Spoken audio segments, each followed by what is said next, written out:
This episode is sponsored by Where the Well Things Are. Visit wherethewellthingsare.com to learn more about Belmont's student-run wellness shop located at 2006 Belmont Boulevard.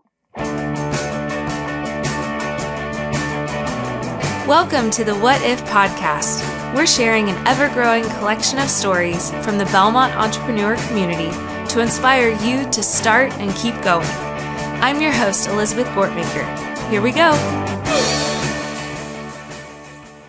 Thank you guys so much for being here today. I have just been such a fan of you and your work since I was introduced to you guys a few years ago, and I cannot wait to kind of dive in and to share your story with everyone in the Belmont entrepreneurial community. So to get us started, let's go very back to the beginning. Evan, you studied music here at Belmont. Jenny, you were in occupational therapy. You guys both graduated around 2005. And now you're doing something completely different than what you studied. So why don't we start there? You guys tell us your what if moment that kind of led you to launching REBOOT, and give us an explanation of what REBOOT is. Okay, well, the what if moment. I was working in occupational therapy, and I was working with active duty military soldiers at Fort Campbell, and recognized very quickly that there was a consistent theme of what I grew to acknowledge as a soul wound or spiritual wounds that were incurred in combat that these men and women brought back, and that was affecting their relationships and their ability to find joy and purpose in life. And so I would bring home these feelings and these stories to Evan, and we would just talk about it and process it. And I guess our what if was, well, what if we could offer a lifeline to the hopeless? Because there were suicides that were happening on post in the parking lot of the hospital where I worked. What if we could bring more than just the clinical to the situation, bring something spiritual to help meet these folks where they were and serve them and their families and connect them with others who are walking through similar valleys and help them to get to the other side. That is right. That is the what if moment. I remember we were in our car on the way to Cincinnati in Louisville reading a section of a book, and there was this concept that this guy, Nate, self-presented, where he said, that you could become a bridge person, somebody who laid down your time, your talents, your energy, your money, whatever it is, so that somebody could get from where they're at to where they need to be. And we thought, we may not have all the answers, but we can do that. Anybody can do that if they're willing. So that's kind of where the what if we could do that in a bigger way? It's kind of where it all began. Yeah. So what year was it? When was it that this kind of formed and you guys started moving in this direction? Well, I started working with the military. I graduated from my grad program at Belmont in 2007 and started working with military then. It was about 3 years later, after just so many encounters, where the conversation ended up drifting to questions about God. Why did he let this happen to me? What am I supposed to do with this burden that I bear because my friend died and I'm alive and I feel like I have to live for him and myself? And so by about 2010 was when things kind of got to where we felt like we didn't know a lot, but we knew enough. We knew a lot of people in the community that would come to something like this. And so in the fall of 2010 is when we opened our home up to these families, and we said, we don't have a real clear vision of how this is going to play out, but we want to love on you. We want to bring in some babysitters so you can bring your whole family and not have to worry about scheduling. I was like, I'll cook a meal. I can't promise that it's going to be gourmet or amazing, but hopefully it'll be edible. And Evan prepared talking points using that book that he mentioned at the beginning, which was a book that spoke to soul trauma in the military. It was the first time we'd ever really encountered anybody else talking about the same thing, but talking about what happens when faith and trauma intersect. And there's a lot of questions. We didn't claim to have all the answers, but we knew that we could create a safe place for people to ask them and to just reconnect. And so that was the fall of 2010. There was a pretty awesome response. And then some doors opened in the spring of 2011 that enabled us to bring what we had started in our living room actually on post to Fort Campbell to host it out of a facility there that was right adjacent to both the hospital and to the barracks where all the wounded soldiers were living. literally like a stone's throw from there. And they had a kitchen, they had childcare, the comforts of home, comfy seating. And so we were able to start what became REBOOT Recovery right there on the military post. Wow. Yeah. I was going to ask, what was that first meeting like? How did you feel afterwards? And what did that kind of really validate the idea, or did it lead you in a different path that you might not have expected? I'm sure that was such a vulnerable moment in so many ways to open up your home and your heart. Can you remember going back to that day 10 years ago? Oh yeah, I mean, I can for sure. I think in general, every group that we've ever led, and I'll explain here in a second kind of what REBOOT Recovery does and how it came about to be the book that we're doing and all that stuff. But I think if I've learned anything over these past, since 2011, so 11 years now, I guess, is that, the leader of anything, the person facilitating, a lot of times they're actually overrated. It's really the first followers. It's the people who buy in and say, what you have to say actually is something that I'm going to validate to my peers. That's the person that matters the most, because, when we stood up, by the time we stood up at Fort Campbell for the first time to lead a course, we already had a few people who had been coming to our home. And then when they came to our home, yeah, I mean, there was lots of nerves and anxiousness and, but I think once I sort of realized that, if I was authentic and loved them well, then I didn't have to put on the show of being some polished teacher or something. It wasn't me that was going to wow them or me that was going to heal them. And as a matter of fact, the harder I tried, the less healing happened, right? You have to kind of get out of the way sometimes. And so I think that I'm so grateful to those early groups, because it's really those first few followers that said, hey, here's two civilians that don't know much about what they're doing, but they're loving people well, and what they're saying is helping. You should come to this with me. And those are the ones that really legitimized us. They gave us the street cred in those early days that really has carried us all the way to where we're at, more than a decade later. And so I remember just being grateful for their willingness to be humble enough to say that, we recognize that healing requires humility, and they were humble enough to admit that they needed help. And I thought that was really cool. Give us a little bit more description of like the work that you do. What is the ins and outs of REBOOT, and how do you guys accomplish this? Yeah, I think anytime people hear us talk about our military work, they kind of try to pigeonhole what we do. But at the high level, here's what REBOOT does. REBOOT helps people overcome trauma. And we're trying to mobilize the largest peer-led faith-based response to suicide ever. Mm-hmm. When you think about suicide, pretty much almost all signs of suicide-related behavior point to unresolved trauma. And so we try to get to the root of that issue by dealing with trauma specifically. The way that we define trauma is this. We say if trauma is your personal intersection with the brokenness of the world, right? That's the definition of trauma. It's when your life personally intersects with the brokenness of the world. Then recovery is your personal intersection with the redemptive heart of God. And if that's true, well then, and if we can all agree that trauma wounds us mentally, physically, and spiritually, well then, what if we're overlooking that third piece, that soul piece of it? That maybe we've only been focused on the mental health and the physical health. And we come alongside, and so what we do is we equip everyday people to facilitate these 12-week trauma healing courses in their community. And these are people who they themselves experienced trauma. Some of them are clinicians, some are not. Some of them are just everyday people. Some of them are veterans. Some of them are first responders. Some of them are none of the above. And we have 3 programs now. All of them follow the same structure. They're 12 weeks long. They meet 1 night per week for 12 weeks. They provide meals, childcare, and all the same elements that were in the 3 programs. Our living room. That's right. We have one that's just for veterans. We have one that's just for first responders. But we actually have one that we released in January of 21 that's for anyone. And it has outpaced the growth of the other 2 a lot. And so we've taken kind of the lessons we learned within that military context and expanded it to reach a broader audience. Yeah, I was going to say, I know early on it was REBOOT Combat Recovery, and now you've really expanded that umbrella. That's some good trivia there, Jenny. Most people don't even remember those days. That's impressive. That's our first official name. Yeah. But it's a much larger umbrella. And I love that now, since 2021, really reaching just the general population. What a need we've had, especially after 2020, for sure. Talk about your reach. Do you have any idea how many people or communities you've been able to reach nationwide? Are you guys worldwide at this point? Like, what has your reach been over the last 11 years?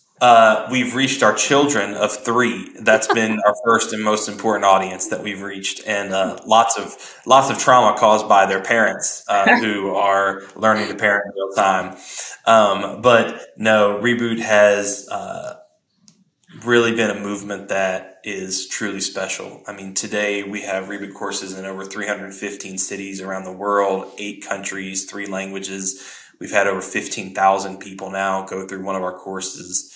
And to see something that started in our living room. And the coolest part is that you could go to any group in the country. I just talked to a guy this morning from Cody, Wyoming. You don't even know where Cody, Wyoming is. I guarantee if you're watching this, you don't know where that's at. And he was describing the way that his group, his first couple of rotations, he was describing the way that the program looks and the way it was working. And it's crazy because it's exactly the same as it was in our living room. And you see the way that decentralized approach that we always said the way Reboot got big was that we got really, really small.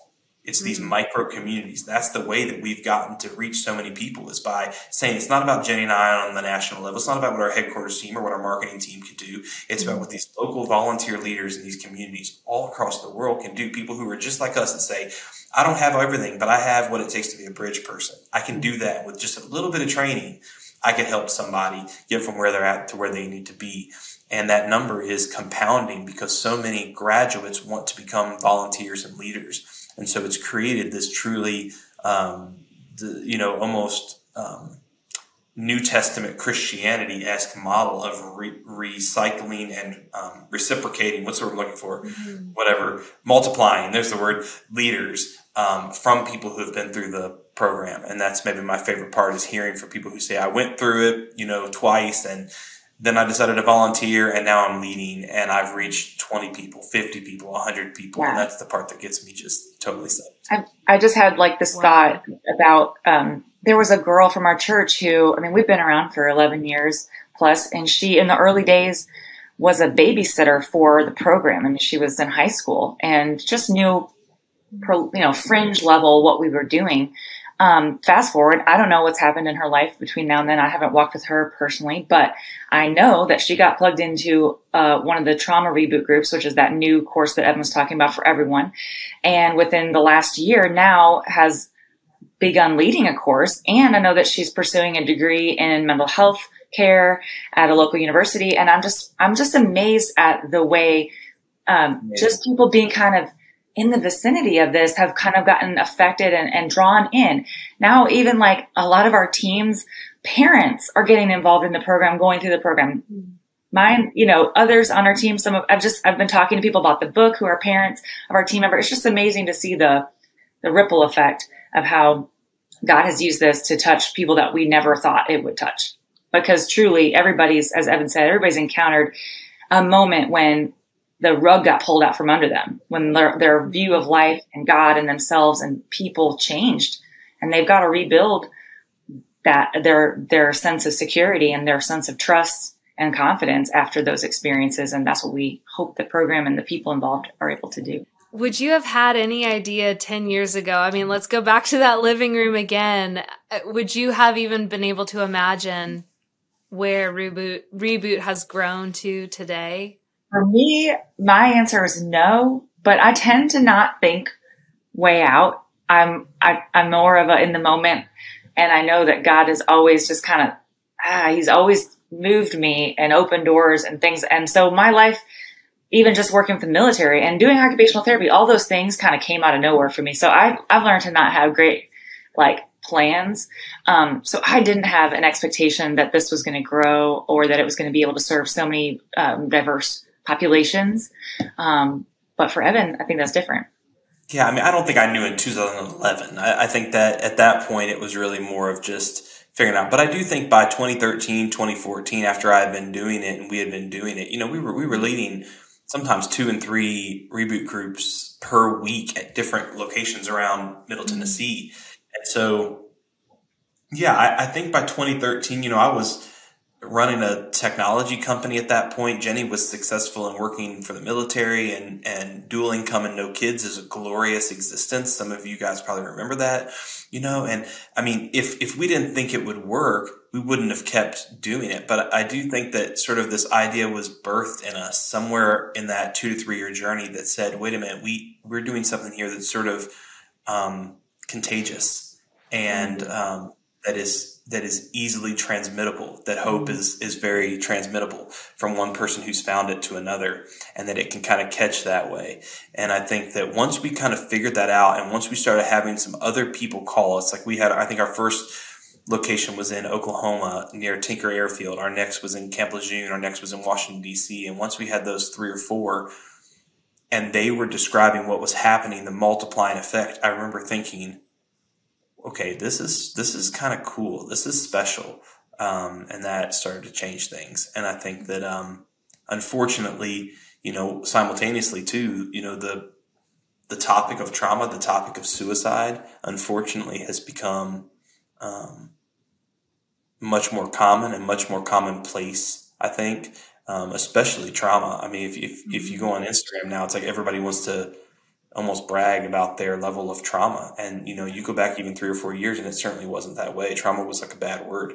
Right. And so I think that we've also benefited, and I hate to say that, but we've benefited from a topic that unfortunately is becoming so more and more prevalent. Yeah. And benefit, you know what I mean by benefited? I mean, that's fueled our growth. Right. And it's more areas you can easily step into when people are open to receiving that. Yeah. Right. So talk to us about when you made that transition to full-time jumping into REBOOT. I know it wasn't right off the bat. You guys both had your own jobs. So what was that like deciding to make the leap to jump into this full-time? And what did that whole transition look like for you two? Yeah. Well, the kids definitely contributed. We went from, no kids to what, Jenny? By 2016, we had 1 and 1 on the way. Is that right? Well, 2. We had 2. But yeah, I think for us, there's this great thing that I think Dave Ramsey talks about, where he talks about you're on the dock and you want to be on the boat, and so but the dock is your current job, your current career. The boat's where you want to be. And so what we tried to do is, while we were on the dock, we tried to, as best we could, just keep pulling that rope to try to get that boat closer. And I think we reached that point where we felt like it was close enough, because you don't want to jump too early or else you end up in the water, which is called drowning. But you also don't want to stay on the dock forever when you're called to be on the boat. Yeah. And I think for us, we kind of initially felt that tug. But I think, I give speeches sometimes, and I talk about how it was clear that God was calling, but there was an element of myself, at least, not so much Jenny as much, but for me, I was letting it go to voicemail, I think, a little bit. I felt like things were good. I felt like I could do it all. I felt like I could, have the corporate job and make money and have the security and the safety of the dock, and yet still live the boat life. Yeah. And I think really what happened, I'd love to say that it was all courage and faith and bravery, and I'd love to say that, but a lot of it was God began to frustrate the dock. He began to make the dock shake, and began to make the dock unstable, and began to make the dock a scary place full of anxiety and frustration and employee discord and, all this drama. And all of a sudden, it was like the dock wasn't any safer than trying to jump to the boat. Both of them were just as unsafe in different ways. One was financially unsafe, but the other was emotionally and mentally unsafe. Mm-hmm. And I think for us, it just became really clear that it was just going to keep getting frustrated until we finally answered the call. It's like a robo-dialer that just keeps calling and calling and calling until finally you pick up and you're like, what? And I think that's kind of how God had to get a hold of me specifically, because I'm kind of hard-headed that way.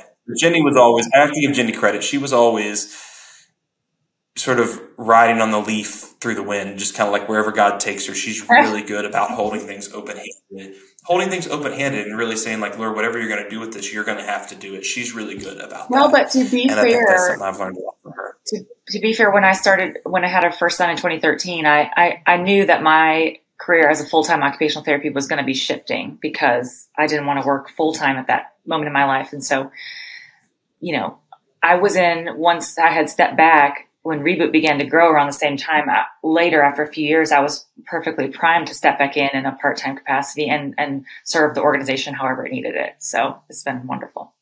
This episode is sponsored by Where the Well Things Are.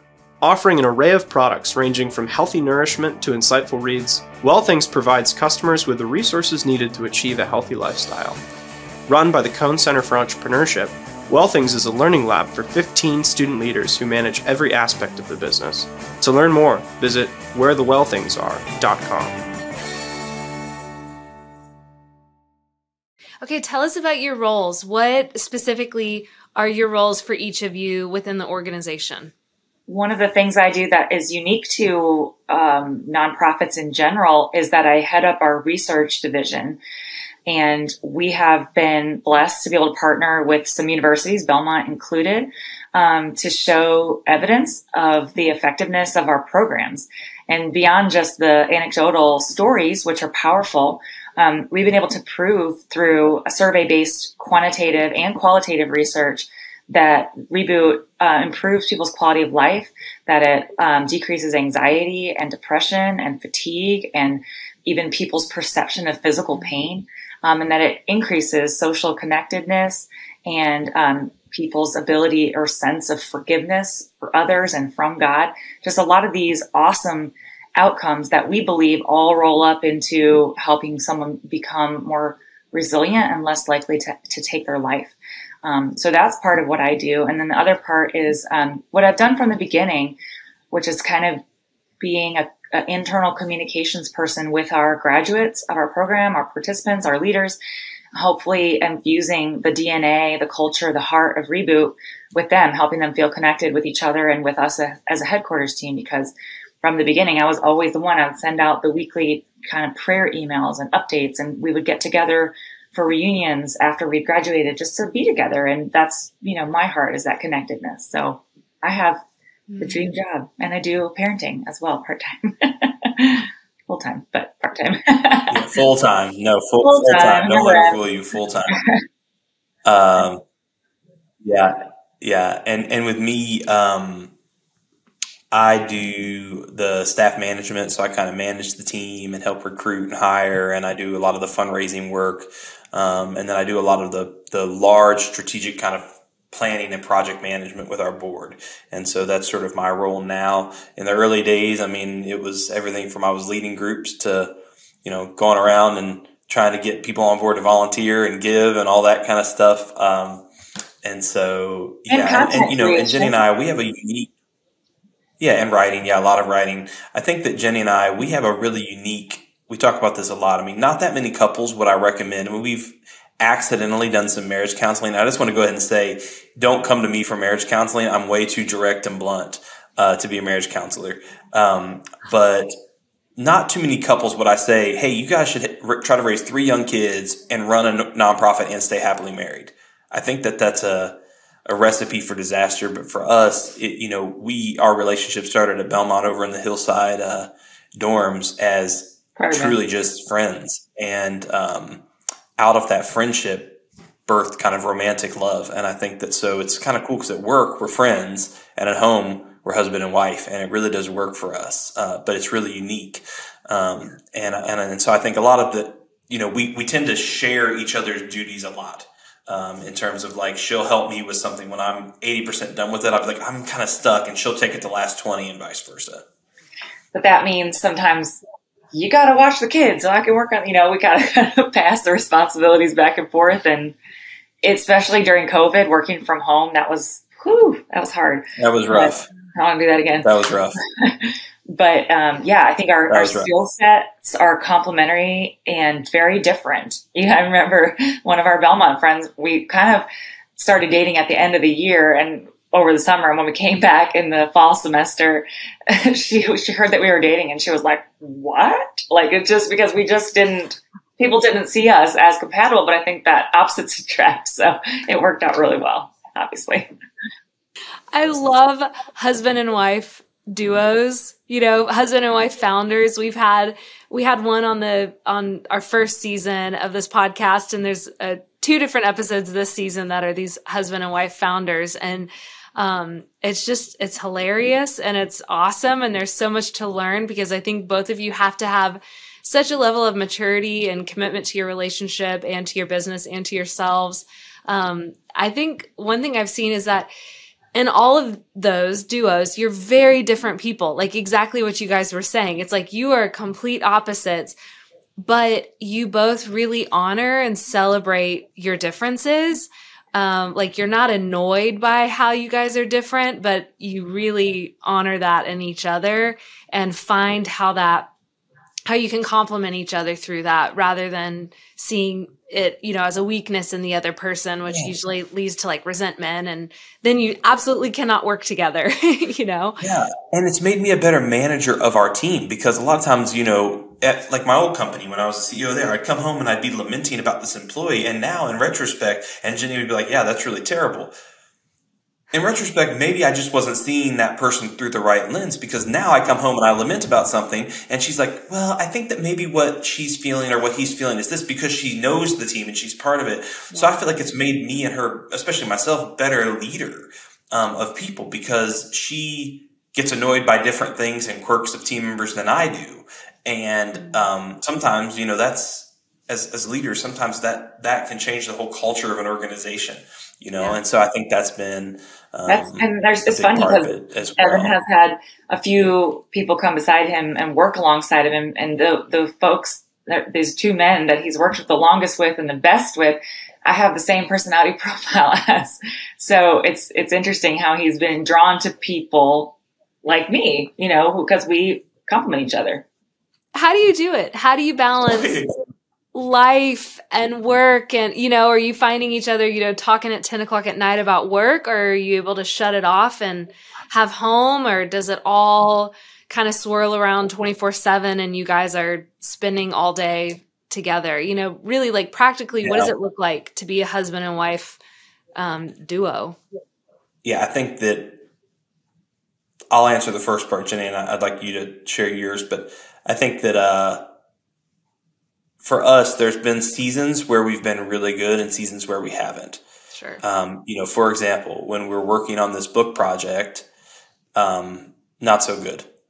Pretty much every date turned into, what are we going to title the book? How are we going to talk about this subject in this chapter? Let's edit it together. We have babysitting, so let's bring our laptop and go to the coffee shop after dinner and work on the book. I mean, it became sort of this, anything that we had in the margins, because, we were still running Reboot full time. And so anytime we had the margins, that's normally when we would connect. We'd go watch a couple episodes of The Office together. We'd go on a date. We would just sit and talk for a minute. We'd do whatever. But all that margin, all of it plus some, was eaten up by the book project.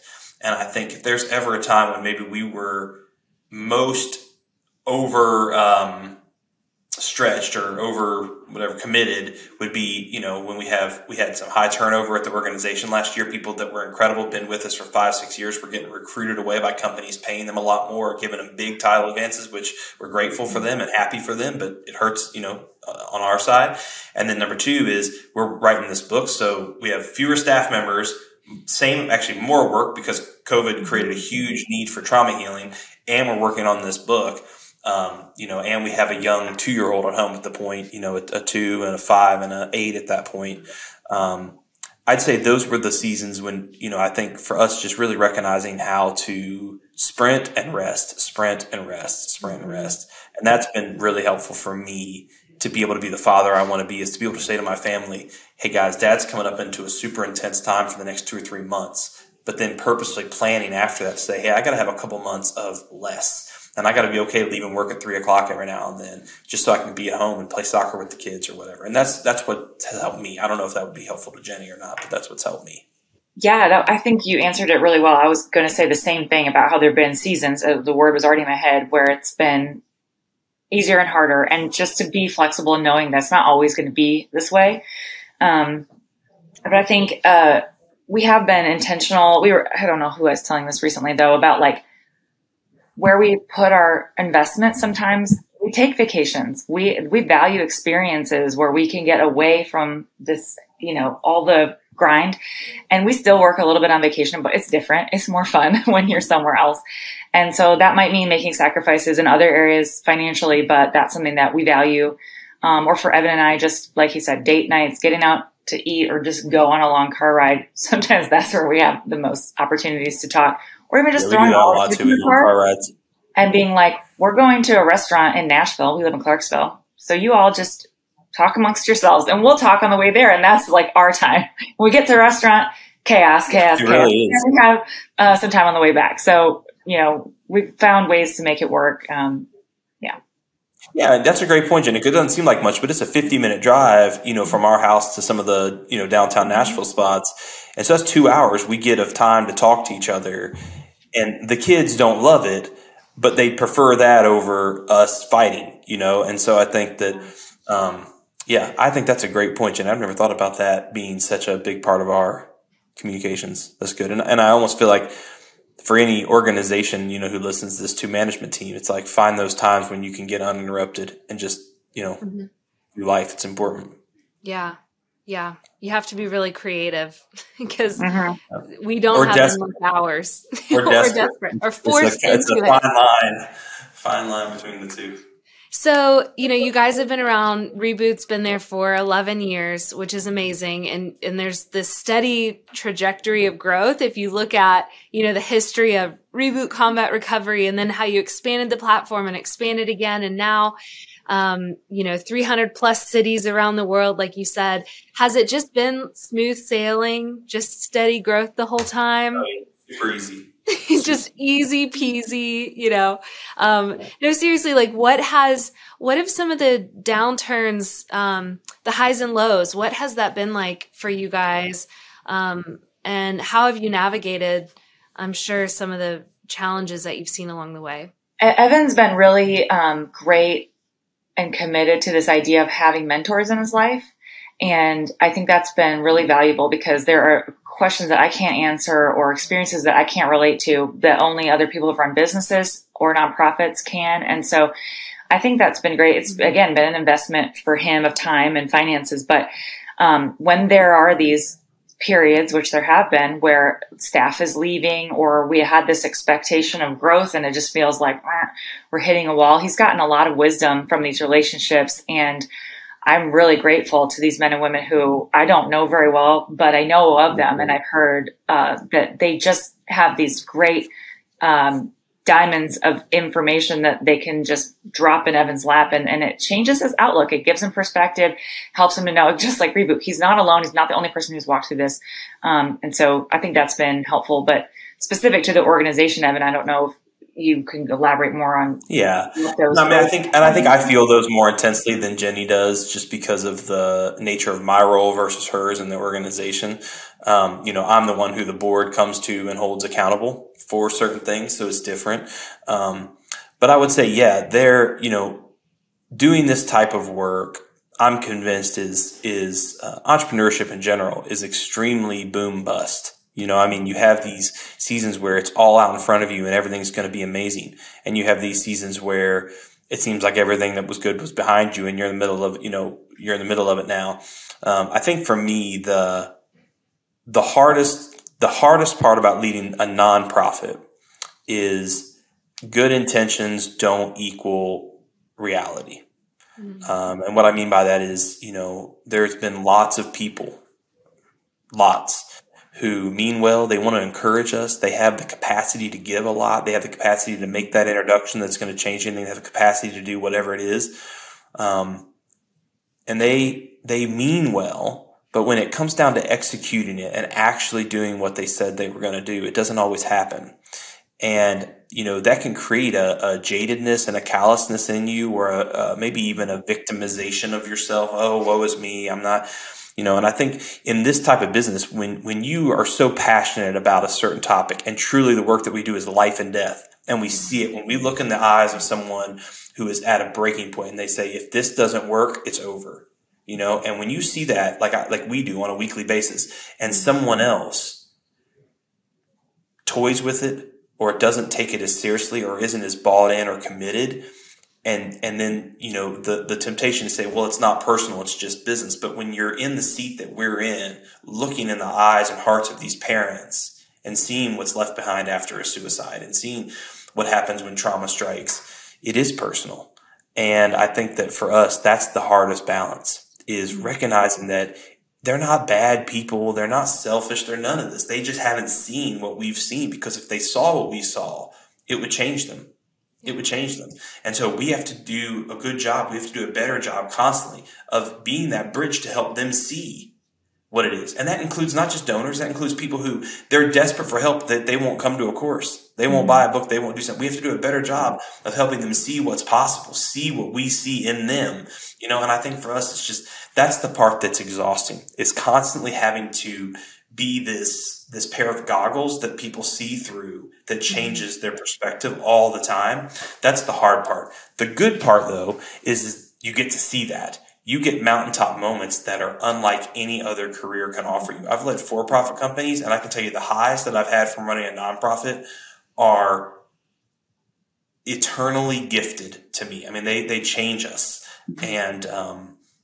And that's the sweet stuff. You know, that's the stuff that's just so great. And REBOOT's in a great spot, and we have a great team, and we're blessed. And, you know, so yeah, very fortunate. And I can just say, like, not only have we seen these stories of amazing redemption and recovery, but just even internally, obviously there are struggles, and Evan experiences those differently than I do because of his role in development and things like that. But we've seen miracles where God has brought us the funding that we needed in exactly the right time through generosity of people you would have never expected. I'm remembering that one story of who tithed out of an insurance check. Their house burned down. Then they tithed out of that to support REBOOT and helped us meet our goal. I mean, it's crazy. And where God has brought volunteers or staff members that were just the right fit at the right time. So I have that to cling to, even in those valley seasons where it feels like, this is really hard, because I know that God has never let us down, never left us, never, kept us where we were. Yeah, that's right. Yeah. That's right. 100%. I was having a conversation with someone recently about redemptive entrepreneurship and kind of renewing society and culture in the lens of a redemptive framework of entrepreneurship. And he was talking about, as Christians, we have a much longer horizon for our projects, our work, our success, that's right. Whereas we don't need to see the fruits, or we don't need to see the paycheck or the success or whatever in this month, this quarter, this cycle. It's like the work that you're doing has an eternal horizon to it, Right. I don't know and if that makes never any see sense, it. But right. Well, I'd say the same is true for people who are out there who are listening to this, who have been going through the hard work of healing. They may never get to see the fruit of their own healing. That fruit could be that they've broken a chain of pattern in their family. That fruit could be that their kids develop resilience by watching their parents. It could be so many things. I mean, some people will never experience total and complete removal of symptoms this side of heaven. And I think that being really authentic and real about that, and knowing that like you said, that time frame is so different. It's an eternal time frame. It really does help, I think. Yeah.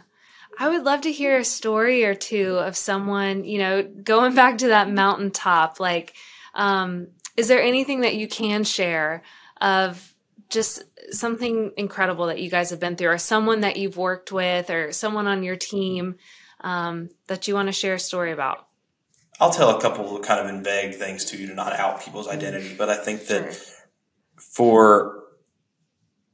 let's talk about non-military for a minute. Let's talk about just we have a culture where we always think of trauma as bad things happening to people, but so often trauma is the good things not happening. It's growing up without security, without love from a parent, without being taught how to forgive, how to, view an identity through a lens of faith. I mean, all these kinds of things. And I think there's a lady that we work with a lot, a girl that she dealt with severe rejection and abandonment and neglect. And I think about her upbringing. She tells some stories that she talks about how that when she was young, her parents would want to do drugs, and they would take her and they would lock her in the attic so that they could have all their friends over and get high. And they would leave her up there sometimes for a day or more, and I hear her story. She goes on to talk about that by the time she was 7 and 8, that she could make lines of cocaine for people who were too high to be able to do it for themselves. And then it goes on even worse there was physical abuse, sexual abuse. I mean, all these other elements in her story. And yet out of that, she's now leading her 8th REBOOT course. and has reached 50, 100 women, and is able to look them in the eye and say, I am worthy, even though I've been made my whole life to feel worthless, and that there's hope in that. And I think, I just hung out with her yesterday, and she laughs and smiles all the time. And she has a dream now to start her own business, and she's working on raising money, and she's going to start her own company, and it's just, it's like incredible. It's like if you would have picked out of a lineup on who's going to make it and who's going to start their own business, who's going to be added to the state's board of peer support specialists, which she just got elected for, no one would have picked her. And I think that's what's so cool is Jesus, he always picked people that no one would have picked out of a lineup to be the ones who would be the most influential. And that's what this does is when people experience that, suddenly these influencers, Jenny always says the extras become leading roles on God's stage. And she always says that. And I think that's so true. Yeah. And, there's so many like that, honestly, Elizabeth. There's a lot, but that's just one that yesterday, and we actually tell some of her story. Shameless plug in our book. So I want to make sure we talk about that before we get off. But yeah. So, I know there's just millions of stories, I'm sure, that you can share. And that's really kind of what gets you out of bed in the morning and what keeps you going. Is success to you impacting a life, like being able to connect with someone who needed connection? And then, seeing wherever that goes, or how do you guys kind of like on a very macro level, like what is it that drives you? People staying alive, giving them time to be able to see their kids grow, to be able to have a chance to discover Jesus, to have a chance to, if you take your life before you have a chance, if time runs out before then, it's very real. That might sound over dramatic. I would say that. And then also, this is maybe a more silly answer, but getting to live on mission with people you love is like super, super fun. And that's an outcome, is that we want to keep the mission first, and not just with Jenny, I'm saying the staff, we love them, and being able to do that's pretty special. Okay. So let's talk a little bit about what's next for Reboot. I know in the last years, like since 2021, you guys have launched a program just for the general population. I know you launched a podcast, so I should have started with this because you are much more of a pro at this than I am. But now you've got a podcast that you guys are using, and a book that's coming out this fall. By the time this episode airs, the book will already be out. So tell us all about these new programs that you have and how anyone listening can connect with that. Yeah, well, Jenny, I'll talk about the programs. If somebody's hurting, if they've gone through trauma, if they have a loved one that's gone through trauma, our courses are super accessible. We meet in little groups all over the country, but also there's online Zoom groups that people can join. And you can go to REBOOTRecovery.com. There's only 5 links at the top. One of them says join. You can click on that and you can find a location near you. And we always tell people, go for 3 weeks. And if you, at the end of 3 weeks, are like, it's not really helping, then that's okay. You don't have to continue. Kind of give us a 3-week test, if you will, test drive. But I think you'll find that not only do you find the strength to kind of find empowerment in your story, but you'll find the ability to be inspired and empowered through other people's stories as well. And it's really practical and not as scary and as support groupy. It's a lot more fun than what it sounds. It's a little bit... think less support group, more like youth group in terms of fun. And, without the weird games. We don't do any weird marshmallows or eggs on spoons or something weird like that. And so, we'd love to have you. If you're a veteran or first responder, you can register for the program, or a spouse of one or a caregiver, you can attend at no cost. And if you're a trauma reboot person, which is anybody else, you can go to one of those courses and it's like $20. So, it's not a whole lot of money for 12 weeks. So, please check us out. We'd love to serve you in that way. And we'd also love if you'd like to lead. If you are somebody who's walked through trauma and you feel like you have gained a lot of insight and growth and you're at a point where you want to help others through your story, we would love to connect with you because we don't have enough reboot groups across the nation. We want to have one everywhere that's accessible to folks. And so we'd love to tell you about what the steps are to becoming a leader. And as Evan mentioned earlier, we provide training and support, coaching. We connect you with other leaders in your area and across the nation.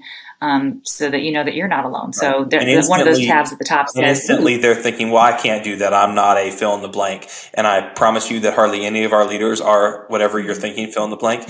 You can do it. I promise you can do it. It's really not that hard. You can do it. If you have the heart to do it, we'll train you. Where can we and check then out your podcast? You mentioned the podcast. Yeah. It's the REBOOT Recovery Show. Podcast. It's actually, we just announced we're about halfway done filming season 3, and it's going to be really, really fun. And season 3 is a lot more like there's more humor and lightheartedness. Seasons 1 and 2 are super practical, like very tangible. Here's how to help with very specific issues. We've got some great guests, so they can find it on all the everywhere where podcasts are found. They can go do that. And then in terms of this book project is something that we never really thought we would do. If you asked me, would we ever do a book? I would have thought no. But we did. So Jenny, you can tell her real quick about that.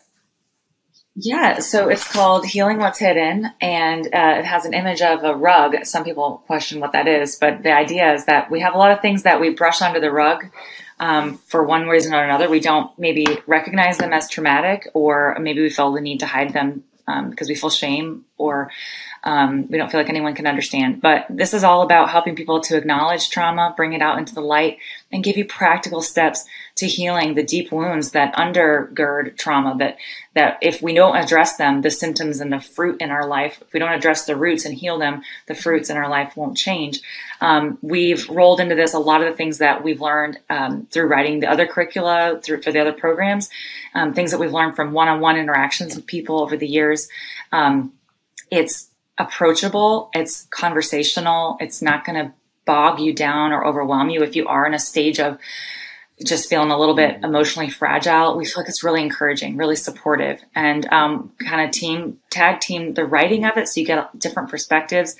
And we're just, it also has QR codes throughout it where you can link up with us personally and with REBOOT and with hearing more of the stories of the people that we share. It's not all memoir, but there are stories like what we've shared that we think are inspirational of real people. And you can watch videos of those very same people by linking to the QR codes so that you can be inspired. And just, it's like bringing elements of what's part of REBOOT, that REBOOT recovery DNA out into a book, out into the world so that you can feel that. That sense of belonging. Yeah, and this Amazon Healing What's Hidden, that'll pull it up. Yeah. Yes, Healing What's Hidden. Please, you can pre-order now. And if you like it, please leave us a review. We would love to hear from you. Yes, that's awesome. I'm going to link both of those in our show notes. So anybody listening, you can find the links for both of those. If you're a Belmont student and you want that book, just let me know and we'll get you one for sure. So we guys REBOOT Recovery on Belmont University. So please, if you're a student and you want to let's do a trauma reboot at Belmont. That's true. Let's do a trauma reboot for the students at Belmont. Yeah, we'll fund the group. If a leader steps forward to do it, if you have 2 leaders, we'll fund everything they need right now. Limited time offer. Yeah. We'll make it happen. Yes. How can we support you? Or how can anybody who's listening? That'd be the first one. Let's start a group at REBOOT. I mean, at Belmont for sure. For cereal, as I used to say years ago. For cereal. Nobody said that since like 1999. 1999. No. I think how can they support us? This book project is stressful, so prayer is really important to us. Number 2 is, I would say, if they want to help spread the word, they can go to our website, share out the URL, and just say, hey, if you're hurting, here's an organization that can help you. That's the best. The best outreach is personal invitations, right? It's people who saying, hey, this is what it is, and I know you've gone through something. Here's something that can help you. I mean, or they could buy the book and gift it to somebody, either one. But I'm saying in that way, be a person who doesn't just say, hey, broadcast, billboard, here's something that can help, but actually reaches out and says, like, I know you've been through this. I think this might help. And taking that courage step. And then lastly, if they want to give, they can go on our website and donate. We're not a huge organization. We have a tiny office in Pleasant View, Tennessee with low overhead and high impact. And we really stretch every single penny, so they can go online and donate monthly or one time or whatever they feel led to do. Yeah. So we talked a little bit about how this really started in your living room 11 years ago and how much it's grown since. what would be your advice to a young entrepreneur who might be kind of back where you were 11 years ago, who's got passion, who has heart, who has some skills, they have an idea, and they're just starting out on their journey? What would you want to pass on to them? Probably less profound than Evan's, but he's always more profound. I don't know, chasing those things that you're passionate about, those things that give you butterflies in the sense that you feel like you're in your sweet spot, you're in your calling, but maybe it's anxiety, a little bit of fear associated with that. I mean, gosh, I walked onto a military post and I was the only female not in uniform, and I almost had a panic attack because I was like, I'm so a fish out of water. I don't know any of this culture. I had to learn.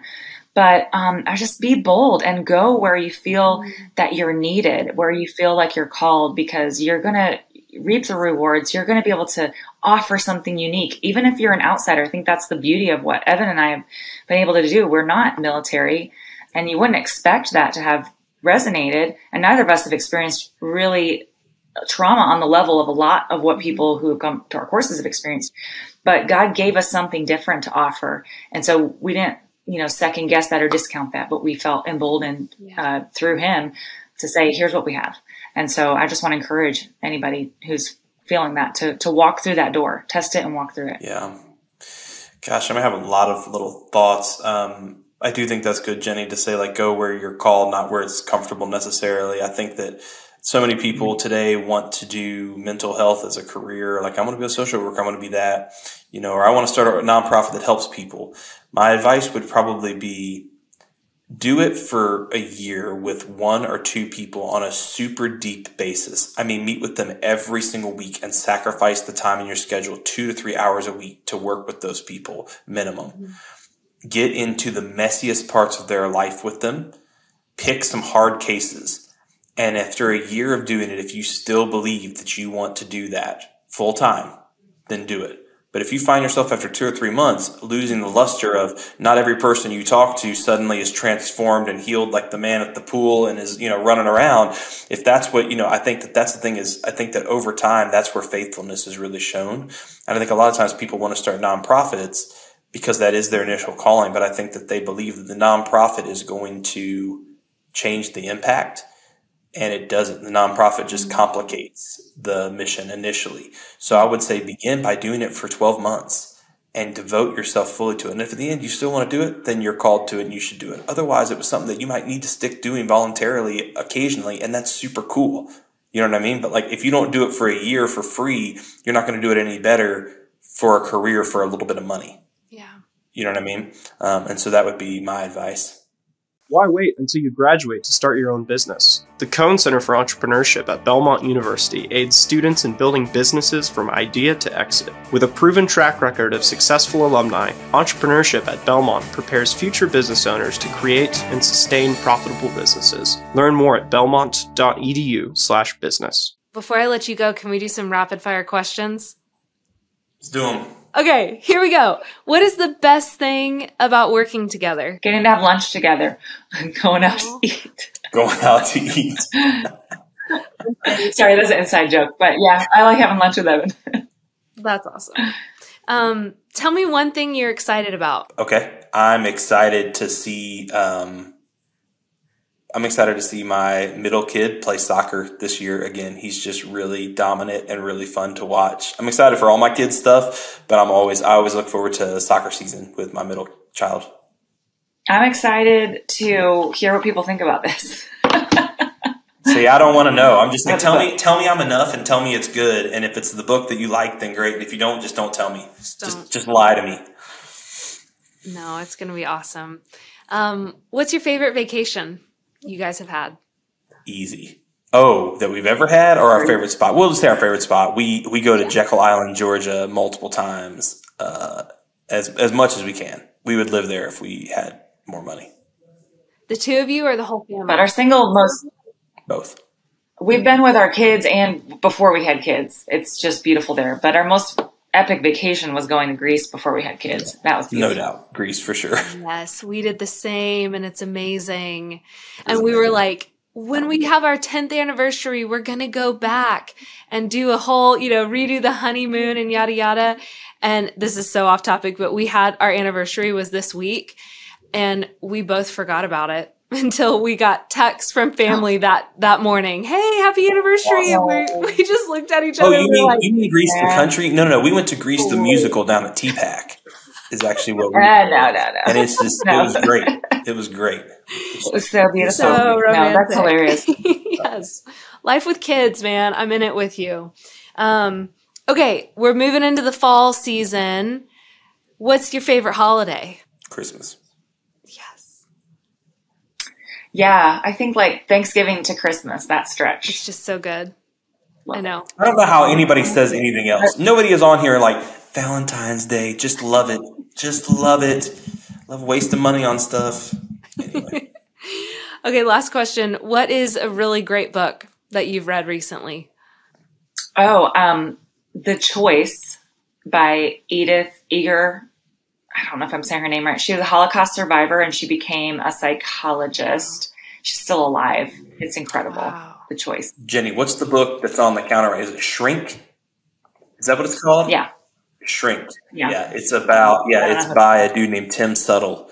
And it's faithful ministry in a church growth culture. And it's all about this idea of how do we do micro church, like the idea that mega kind of let's build corporate churches is not necessarily the way that we can actually reach the most people. So It's really good. It's called Shrink. It's awesome. We'll check it out. Well, thank you both for being on the podcast and for sharing so much. I know your story is just going to really inspire a lot of people. And, if we can get the message out about your services and your program and what you're doing, hopefully we'll spread the word and get more people involved in your resources. But truly, thank you both for the work that you do and for your time and your skills and your passion. We are so proud to say that you're from Belmont, but we're just really honored to support you and to be able to share your story. So thank you so much.